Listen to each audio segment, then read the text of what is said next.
تو ہوا ناظرین یہ ہے کہ ایک طرف تو یہ تھا کہ مقدمہ واپس لے لیا جائے گا مبینہ طور پہ، دوسری طرف وفاقی حکومت ریڈیو پاکستان کی طرف سے ایک درخواست جو ہے وہ وفاقی آئینی عدالت میں دائر کی گئی، جس میں ریڈیو پاکستان کو ریپرزینٹ کیا گیا ذوالفقار نقوی صاحب کی طرف سے،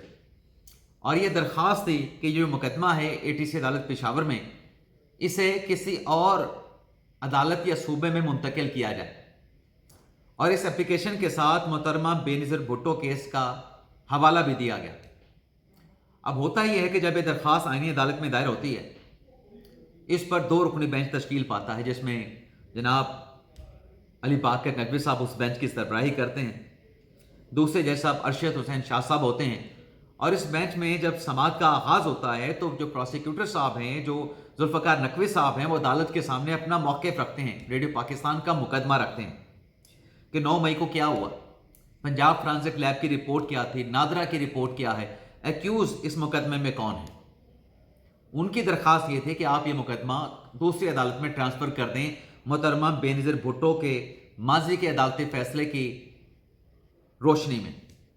تو اس پہ ہوا یہ ہے، اور ساتھ میں انہوں نے یہ بھی درخواست کی کہ جب تک یہ مقدمہ آئینی عدالت میں پڑا ہے، نیچے ATC عدالت کو کارروائی آگے بڑھانے سے روک دیا جائے۔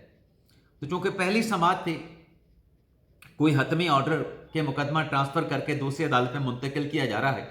تو ایسا کوئی سبسٹینٹیو آرڈر تو ہو نہیں سکتا تھا۔ البتہ یہ آئینی عدالت نے ضرور فیصلہ دیا کہ خیبر پختونخوا حکومت کو پروسیکیوشن ڈپارٹمنٹ کو نوٹس کرتے ہوئے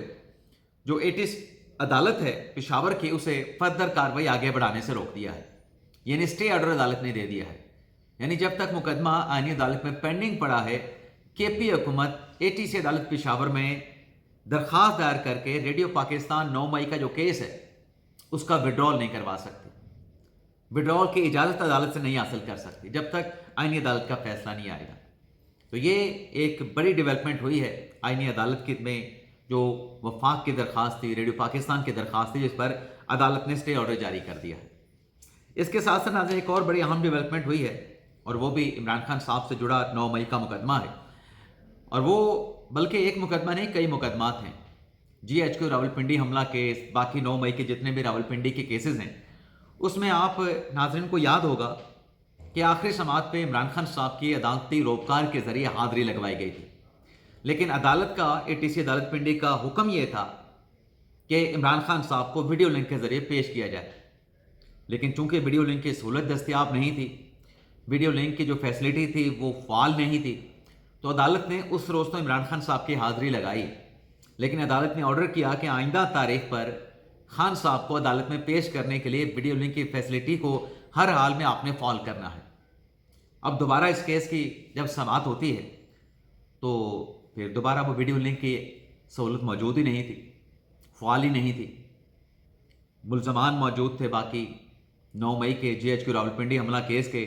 سرکار کے گواہان موجود تھے، کیونکہ اس کیس میں بہت سارے جو گواہان ہیں ان کے بیانات قلم بند ہو چکے ہیں، وہ اپنا بیان ریکارڈ کروا چکے ہیں،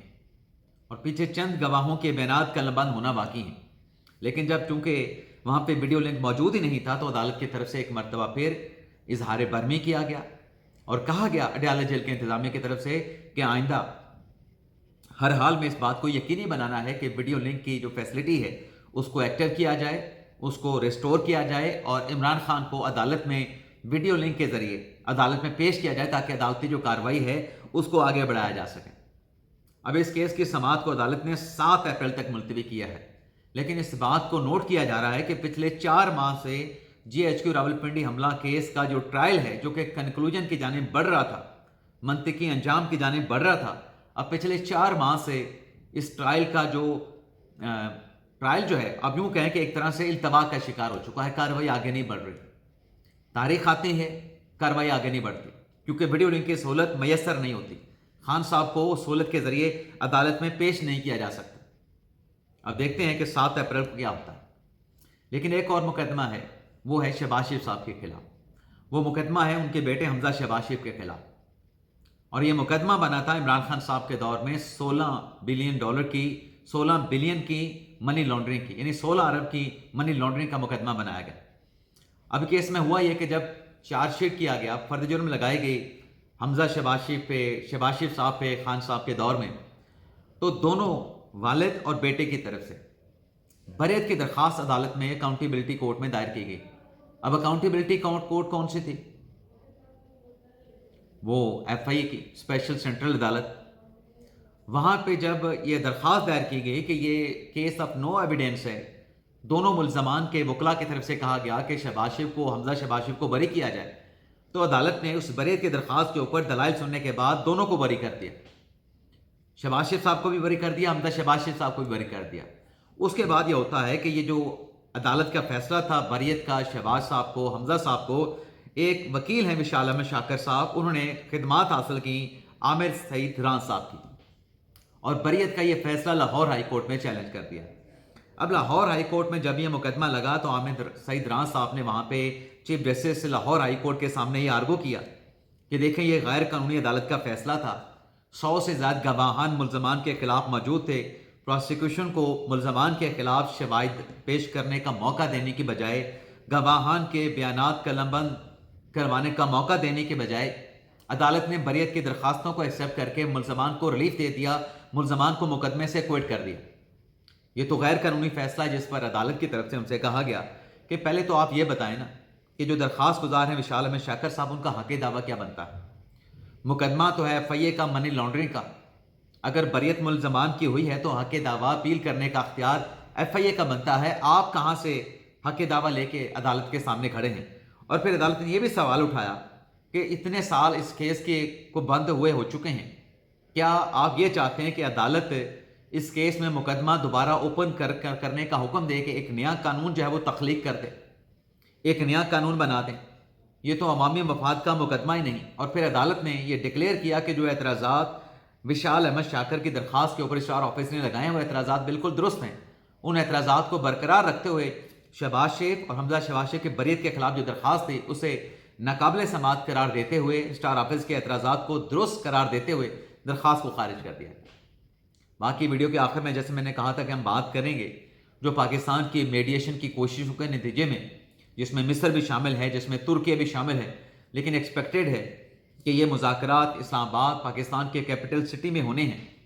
تو ان مذاکرات کے پروسیس کو لے کے یا ثالثی کے پروسیس کو لے کے آج پاکستان کی طرف سے دو اہم رابطے کیے گئے ہیں۔ ایک تو وزیر اعظم شہباز شریف صاحب نے سعودی عرب کے کراؤن پرنس محمد بن سلمان کے ساتھ رابطہ کیا ہے، ثالثی کی اب تک کی کوششوں سے متعلق جو ہے محمد بن سلمان کے ساتھ ڈسکشن کیا ہے، ان کو تمام تفصیلات سے آگاہ کیا ہے، اور ظاہر سی بات ہے کہ دوسری طرف سے بھی اپنا انپٹ دیا گیا ہوگا۔ اور اسی طریقے سے ہمارے جو نائب وزیر اعظم ہیں اسحاق ڈار صاحب، ان کی طرف سے یورپی یونین کے جو نائب صدر ہیں ان کے ساتھ بھی رابطہ کیا گیا ہے، اور اس رابطے میں بھی جو ثالثی کی کوششیں ہیں ایران امریکہ مذاکرات سے متعلق، اس سے متعلق امور کے اوپر تبادلہ خیال کیا گیا ہے۔ ناظرین، یہ جو ثالثی کی بیٹھک لگنے جا رہی ہے یا مذاکرات کا جو سلسلہ اسلام آباد میں جس کا آغاز ہونے کا امکان ہے، یہ ڈیفینیٹلی اس میں اگر کامیابی ہوتی ہے، ویسے بھی پاکستان کی کامیابی ہے، ایک بڑی سفارتی کامیابی ہے کہ دونوں ممالک ثالثی کے لیے پاکستان کے اوپر انحصار کریں، لیکن اگر یہ مذاکرات کامیاب ہو جاتے ہیں، ثالثی کامیاب ہو جاتی ہے، تو یہ دنیا کی تاریخ میں پاکستان کا جو سفارتی رول ہے، جو کردار ہے، دنیا کی تاریخ میں لکھا جائے گا، ایک ہسٹری بنے گی، دنیا میں پاکستان کو سراہا جائے گا اس میڈیشن کے پروسیس کی وجہ سے۔ باقی بھارت میں جو کشمیری 3 خواتین رہنماؤں کو پکڑا گیا تھا، آسیہ اندرابی، فہمیدہ صوفی صاحبہ، ناہید نسرین صاحبہ، انہیں دلی کی عدالت نے جو کنوکشنز کی ہیں ان کی، آسیہ اندرابی صاحبہ کو عمر قید کی سزا سنائی ہے صاحبہ کو، اور فہمیدہ صوفی صاحبہ کو، ناہیدہ نسرین صاحبہ کو 30 سال کی سزا سنائی ہے۔ پاکستان نے دلی کی عدالت کے اس فیصلے کو مسترد کر دیا ہے، اسے انسانی حقوق کی پامالی اور کشمیریوں کی آواز دبانے کے مترادف جو ہے اس عدالتی فیصلے کو قرار دیا گیا ہے۔ تو یہ ناظرین ہمارا آج کے دن کا ملاؤ، آپ سے اجازت چاہتے ہیں۔ اللہ تعالی ہم سب کا حامی ناصر ہو، اپنی ڈھیر ساری دعاؤں میں یاد رکھیے گا۔ پاکستان ہمیشہ زندہ باد۔